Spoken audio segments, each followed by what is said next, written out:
Hello friends, তোমরা কেমন আছো? আশা করছি ভালো আছো। আমিও ভালো আছি। আর আজকে আমি আমার একটা ব্লগ শুরু করছি। তো দেখো, এই ব্লগটা আশা করছি তোমাদেরকে খুব ভালো লাগবে। তো আজকে হচ্ছে মঙ্গলবার, আর এই বৈশাখ মাসে মঙ্গলচণ্ডী পুজোটা আমি করি। তো এটা হরিশ মঙ্গলচণ্ডী পুজো। তো আমি বাড়িতে আগে প্রথমে ঘট পেতে পুজো করতাম, কিন্তু এখন সেটা করি না। এখন কালীবাড়ি গিয়েই পুজোটা দিই।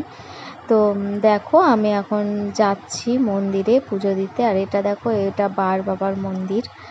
তো চলো, এই যে এখান থেকে এবার আমি ঠাকুরের যত ধূপকাঠি, মোমবাতি, সন্দেশ, মিষ্টি নিয়ে নেব। এটা মন্দিরের সামনেই এই দোকানটা।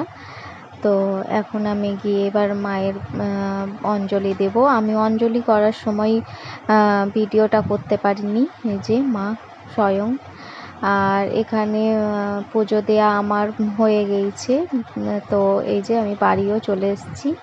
বাড়ি এসে এখন যে আমার পুজো টুজো দিয়ে বাড়ি চলে আসা হয়েছে। এখন আমি বাড়িতেই খাওয়া